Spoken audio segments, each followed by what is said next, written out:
All right, everybody, welcome to another edition of the Patron Spotlight, where we interview Saints Happy Hour patrons who donate $5 a month.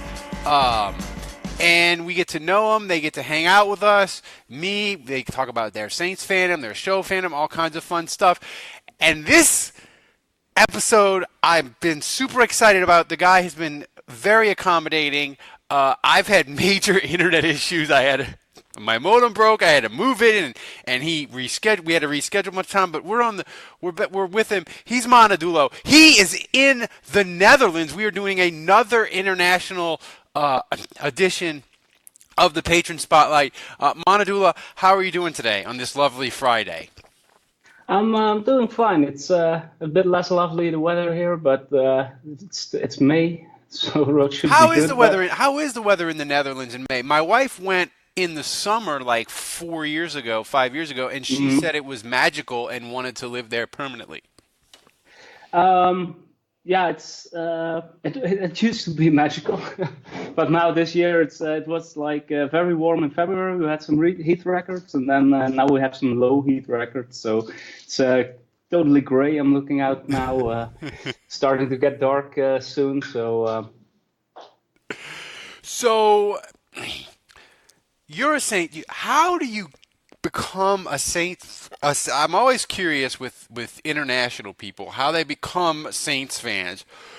What made you attracted to American football in Europe? And second of all, why did you say, of all the teams, I'm going to pick the one in probably the smallest market of all 32 teams? Maybe, well, Green Bay is smaller, but how did you become an NFL fan and then a Saints fan? Because that seems very strange in the Netherlands to get to that point. Well, we used to have the NFL Europe. I didn't have a car back then, so I didn't go to any Oh, the places. Amsterdam Admirals, right. Yeah, Amsterdam Admirals, but I actually was living closer to Köln, Köln Rheinfire, I think, or Düsseldorf Rheinfire. They had like a couple of teams nearby, but I didn't have a car, no driver's license yet, so I didn't go. But I was interested, and that's why they were also airing the Super Bowl on national TV. And yeah, I didn't have anything to do the day after. I had a day off from school or whatever. So I watched the Super Bowl and I was like super excited because the game is awesome. And that was the year 2000, I think. And from that moment on, I never missed the Super Bowl. I always took a day off, or I never had anything at all. So and I still stick by that, even though I didn't watch the last Super Bowl, but that doesn't count anyway. So. Yeah, it never happened. But I don't know what you're speaking of. so then the streaming services came into play, and we could download them, not really legally, but since then I've been a paying customer, though the service at sometimes is really crappy. But so I think I've made up for that. And I started watching in 2009, week 2. And first game I downloaded was Saints game, and Drew Brees threw for like 4 touchdowns and like. Oh, they roped you in. They roped you in right off the bat. Yeah. I joined the year that it was, the awesome year. So, I had a couple of teams I liked at that moment because they were winning. Jets were winning, and the game against the Saints they lost. Broncos were winning, but I was like, no man, Saints is my first love. And I'm so glad that I chose the Saints because New Orleans is a great city. I went there last year, and it was awesome. So what did you come in for a game, or did you just go to New Orleans just to go? Well, we had me and my girlfriend. I should say my wife, but she's not my wife yet. But she's from Kazakhstan, so that's a nice link. Exactly. Well, we went for a trip for 3 weeks. Went around the Northeast, and then stayed in New York for a week, and then came to New Orleans for a week. And we were there at the Redskins game when Brees broke the record. So it was a good game to join there. That's a good choice. So, how is it? The time difference in the Netherlands is what, 7 hours difference? With New Orleans, yeah, 7 hours. So it's 8 o'clock there. So, watching the games, do you watch all the games? Do you watch them all live, including the nighttime games? When they play Saints when they game play on Monday to open the game, it'll start at at like 1 o'clock, 2:30, at but 1 a.m. your time. Will now you 2 watch a.m. that? Will you watch all games live, or do some of them you watch live, some not? Saints games I watch live. There used to be times that I watched more games live. Well, every Sunday night they start at 7 my time. So Sunday games I watch both two games, whatever is best game that's on, and then if the Saints play at midnight, like that's 2:30 my time, I will watch that as well. And depending if I can go to bed early, like on Sunday I can't go to bed early, but my system is on a Monday night game. I come home from work, I go to bed immediately, and then I get up at 1:45, and I take a shower. I'm fresh. I start up the feed, and I watch the game live, and then it's done. And an hour later, I leave for work. That is dedication. So at least when they play Monday night, the opening week, at least it's like an hour or it's like about an hour and a half earlier than the normal Monday night game because they have the double header, right? So at least you get a little bit of a break, right? I think if it would be an hour later, it would be better for me because then I can Oh, sleep an hour more.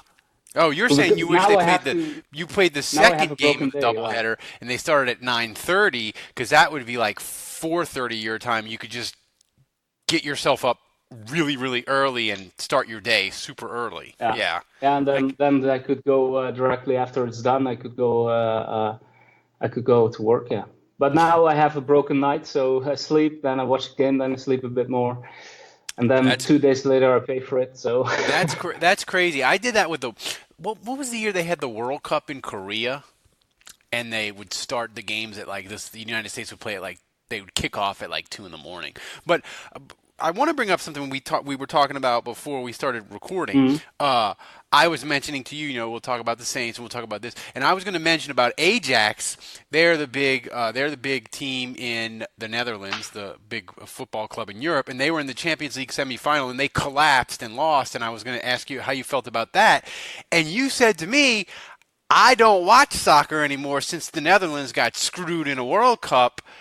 So well, that's it's pretty not much as much. the dedication because a lot of people say, I'm done with the sport and they don't mean it. You really meant it with football, like football, the European version anyway. Yeah, yes, I call it soccer just to make it easier because football is my life. American football is my life, so I don't call I call it soccer and football. But yeah, it wasn't as much that the Dutch got screwed, but the whole refereeing system it was completely flawed. There were like 12 yellow cards and like six red cards or something in that game when they in 2010. And yeah, I just started watching American football and I was like, yeah, this shit never happens in American Never. football. There's like 7 referees on the field. They see stuff. And when something idiotic like this happens, a referee cannot influence a game like that. And then the NFC Championship happened. So I was like, it can happen. And I was like, really, really, yeah. So should I not ever watch American football again? But yeah, I I've don't know. chosen this again. I had a similar experience, not because of refereeing, but when I was younger, I was a huge hockey fan. I was a huge New York Ranger fan, and when I was a young kid, Rangers were my team. They were on ESPN. I watched them all the time. My dad had a radio set up where I could get the radio signal out of New York, and I would listen to hockey on the radio. And if anybody has ever listened to hockey on the radio, you know hockey on the radio is terrible. But I was a young kid, so I liked it. And then Monedula, the hockey league, it went on strike, and they just canceled a season of it. And the Okay. Rangers had won the cup the year before, and when I didn't have hockey in my life for a year, I just like went about it, and when it came back, I didn't care, and I've never really watched an entire hockey game since 1994, and I don't even miss How it. It's old were just you then? what's that? I was in '94. I'd have been 18, and the Rangers Mm. won the cup in '94, and I think Yeah, the NHL they stopped. They didn't have a season in '95. but that's when you're still young, so you have like changing interests. I'm 40. I stuck to football. I'm doing football. I know everything about it, and that's one of the nice things here in the Netherlands. So few people do know it that I'm an expert on it here, and I like to be like special and be an expert. My girlfriend's cracking up now, but How so uh, yeah. how is it? Because now. Uh, Obviously you've been a football fan for a while, Mhm. a while now. When you first started, the internet makes everything easy now. Like if you want to learn Yeah. about, if you and me decided, hey, let's start caring about cricket, we could dive you could Google cricket and learn the rules and watch Mhm. videos and explain everything and everything and get up to speed really easily. But like 10, 12, whatever years ago, even, or even 6 or 7, like it wasn't as easy as it now. How did you teach yourself the ins and I out did. of American football? Because football is a freaking complicated sport. Like you can't just be like Mhm. watch it and catch on to it in a couple of minutes. Like I could think of like 5 or 6 other sports that a person could know nothing about it, and you could kind of explain it to them really easily in about Mhm. 5 minutes, and they could get into watching a game. I don't know that I could do that with American football. No, American. I try to explain it to people who come and watch it. A friend of mine, he's watched regularly with me. Not the night games, but if it's like on a Sunday evening at our time, then and he'd come and watch it, and he'd like it. Um, the game is really complicated, but there were during the Super Bowl, you have all these commercials, but we didn't. So we had if you take a 3 hour game, you have like 2 hours of footage, but there's 1 hour of commercials. And during those commercial breaks, the commentators in Dutch Super Bowl, they would explain the rules and Oh, go over that's the good. stuff. So that's how I got to know it. And then a year later, when I watched it for the second time, I was like, oh, what's the rules again? And then I kind of caught up on it. And well, I have to say that the most stuff that I learned, it's because of Andrew. I call myself a Jujin. I don't know if you know. I always ask myself WWJD, what would Jujitsu? And because the thing is, I listened to your podcast and I've read all his columns. And yeah, maybe missed a few, but I read them all, commented on them, and he really appreciated that I did that. And he taught me how football works, and he taught me how to think. And when you're discussing something, I sometimes, often, I think the same way as he's thinking, and sometimes I'm like, "Come on, Andrew, you know this." I think you I know? think Monedula, I think the one thing with Andrew, he knows the exact time when he came in this podcast. I think it's like 2010, 2011. What I've noticed is having him on the podcast with us. He started out he would be a guest like once a month, and then he became every week, and now me and him do it every day. The one thing I've noticed over the almost decade that he's been on the podcast consistently, I've poisoned his mind. Because when he first Yeah. started, he was football guy, he was film session, he knew it all, and he still knows it all. But Hmm. now he's just like me, and all he cares about is the jokes. And I feel like Yeah. I've corrupted Andrew in that way, I. that he still can be the best explainer of Saints film that there is. I don't care who it is. They have a lot of people that do it well, but Andrew, when he wants to do it and has the time, watching a Saints game and explaining it in a way that people that don't necessarily understand X's and O's, Andrew can explain it in a way that's great, and he's really, really good at that. But I've poisoned his mind, and all he cares about is jokes now. I think jokes are easy. You know, he It used to is. he talked about when he was in France and he was watching these games 4 times a week, and then he got a new tape from his grandfather. He used to watch the game and then go over it and grade every player. He would have grades of every player that played a fair amount of time on his website, and I read them all, and that's how I got to know stuff, and it was very insightful. But now Yeah, he's not doing that. He's just that's how I watching the got him. game That's once, how I I got think. connected to Andrew. I read his. He would let Canal Street Chronicles share his grades, and I would read his Mm, grades, and then I got connected, and then I was like, oh, that's the Saints Nation blog, and go to it. And I just like the way that he did the grades in a way that was normal people language, because I feel like a lot of the tape watching people, they get enamored with the football terms and the terminology, and you're reading and you're like, Hmm. what am I reading? I'm reading about a 4-3 under with the nickel and this and that, and it's like, tell it to me like a normal human being would explain it to me. And Hmm. that's what Andrew did. But so you gave up soccer and you never went back. Hmm. And you went to the Saints Washington game. Are you planning to go to any? Are you going to try to make any games this year or in the future? Not this year, but in future, definitely. First game I watched, it was the London game in 2017. London, they were playing the Dolphins. Hmm. And there was I found out that I share a birthday with Thomas Morstead, and I Oh followed yeah. him on Twitter, and he's just one of the best human beings, way better than I could ever be. And it's a true inspiration for anybody, actually. But Well, so he was there on the podium with like seven other saints, and I was standing next to a woman, and she was like going, "Ooh, Thomas," and I was like, "Oh, what, Thomas? Like not Breeze or whatever?" No, no, Thomas, he's my nephew. And it turns out, and I didn't know that Thomas Morstead has a lot of family in the UK. oh So wow. I hung around with those people after the presentation. Maybe like he would come out, and he came out, and he was immediately with his kid on his arm, and they were happy to see him, his family. So I was like, I won't bother him.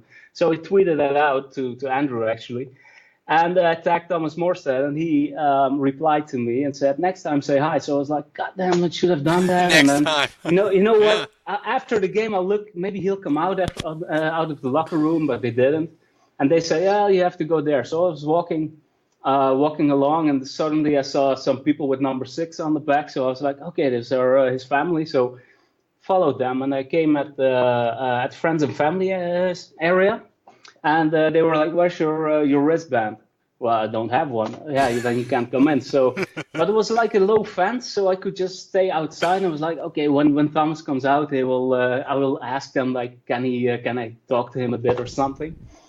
His father recognized me. He comes up to me and shakes my hand, and in his hand there's a wristband, so I could got to join them backstage in friends and family area, and walked around all the Saints players, and yeah, if you can imagine, like Andrew, he was in Greenbrier with all those players, but for me to have the opportunity to be really close to them, talk to them, uh, I think that. Sean Orleans. He will slap me for this, but I shake the Andrew, what's his name, Peterson, his hand, Oh and yeah. like because I heard he had a really hard grip, Strong grip. strong grip, yeah. So yeah, that day was amazing for me, man. It was So, really the best day ever. the interesting thing about Morstead was we did a fun daily Saints podcast. And by the way, this episode's free. You should listen and you should subscribe and become a member. $7 a month, you get a Saints podcast every day. But me and Andrew did a daily podcast on what would it take for the Saints to trade Thomas Morstead. Would you trade I heard Thomas that. Morstead for a first round pick? And the overwhelming majority of people on Hell no. Facebook and in the poll and on the comments were like, you cannot trade Thomas Morstead. We don't care if you give the Saints a first round pick, two first round picks. We don't care. He's like family. We love him. And Mhm. for it to be that way over a punter is Exactly. just so fantastic that New Orleans has embraced this guy, this punter, and he's embraced New Orleans right back, and they love Hmm. him. And people, and I agree. I'm like, I don't want to trade Thomas Morstead. I want Thomas Morstead to play till he's 45, and I want to see his last day in the Superdome, and I want it to be a great celebration. I don't want him playing for two or three other teams, and they don't love Hmm. him like we love him. You know? Are there any punters in the Hall of Fame? There is Ray Guy is in the Hall of Fame, and it took him years and years and years to Mhm. finally get in. Well, Um, if Morstead plays 20 plus years and has won a Super Bowl and was the yeah, he might. ambush It'd be. It'd guy. be. it'll It be might hard. be. The thing is with kickers and punters, they just don't let them in. Like, and to me, it's unfair because True. they're players just like everybody else. And to me, One in 50 guys should be a kicker or a punter. yeah, it took Morton Anderson. I think Morton Anderson, the famous Saints kicker. And I think it took him about a decade because he was still well, no, he was still kicking in '06.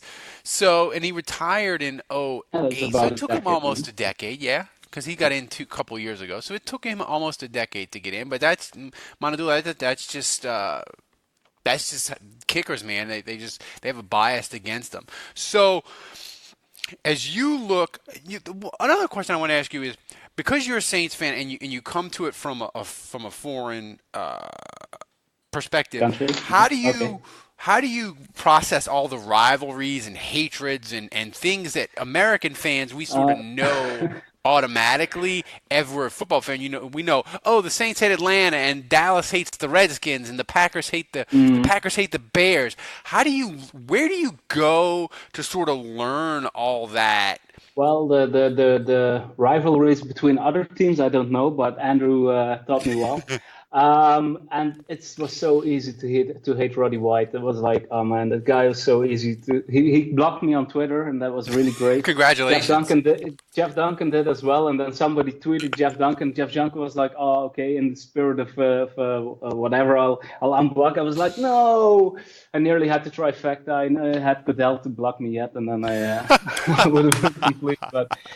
But also, Panthers. I was a Shockey fan at the beginning. I was like, Shockey was awesome. He was like this big dude. He was going and hitting people and making touchdowns, and it was the first jersey that I owned.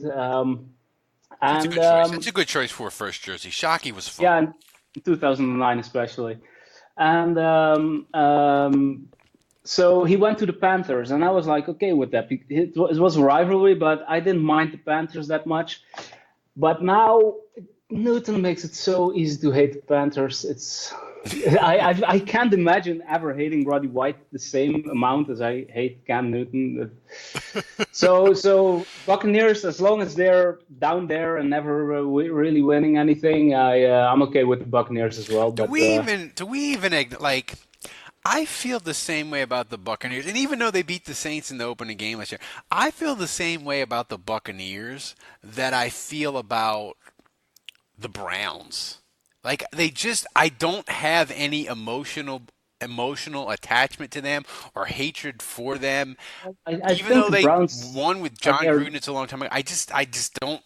Maybe it's because they never win, Monedula. I don't know. I just don't even view them, not even as a rival. Like I I just. think the Browns are actually nice because now they have like a team and it's growing and maybe there's something and because they were like really, really, Yeah. really bad, that it's now nice to see them doing something.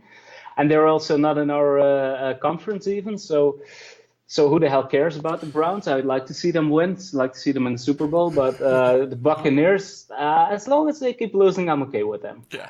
And when they So when they start becoming a rival, then I'm like, nah, they should as long go as you a bit say low. as long as you say terrible Tampa, we'll ignore you. Exactly. We'll So condone you.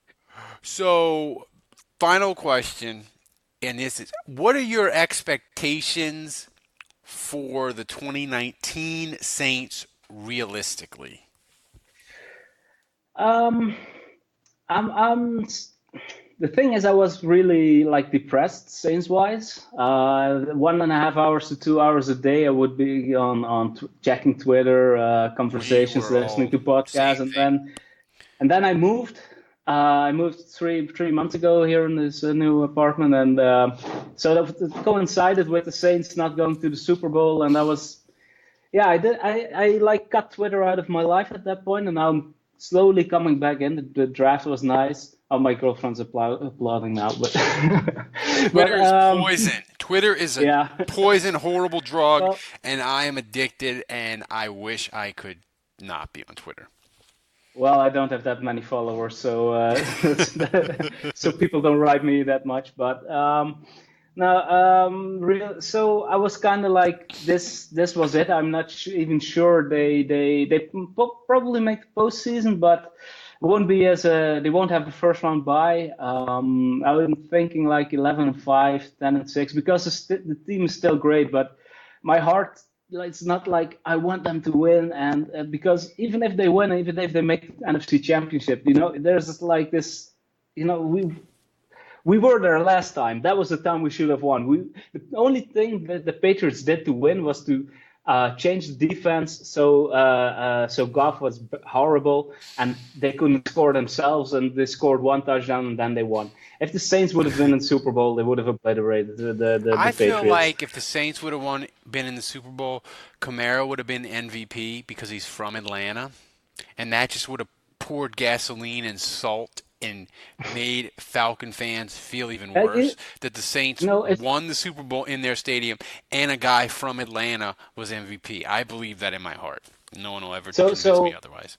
If the Saints win it this year, it's not even in Atlanta, so they took that away from us as well. And this it's probably the last year that the Saints will be really competitive, depending on what Bridgewater does next year. But yeah.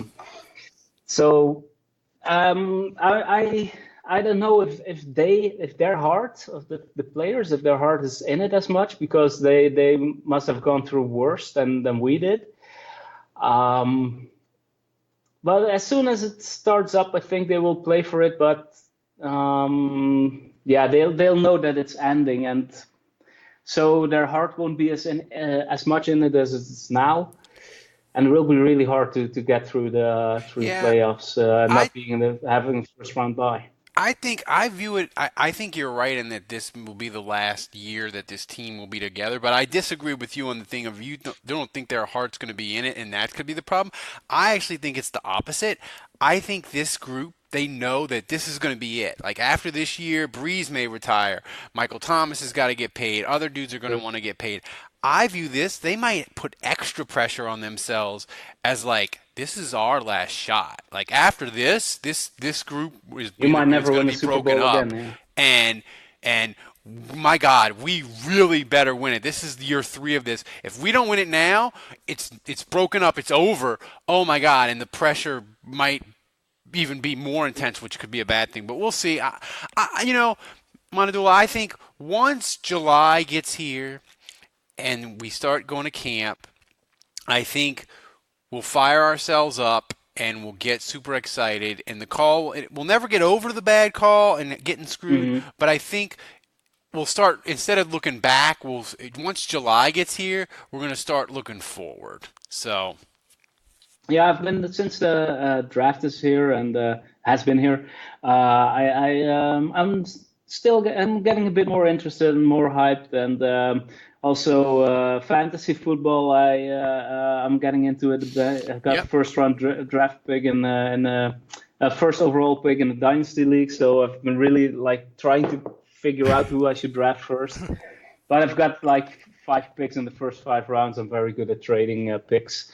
Trading down, I think. I should be maybe on the Saints to get more picks. Be the successor to Mickey Loomis. You'll just trade all future assets for gratification now.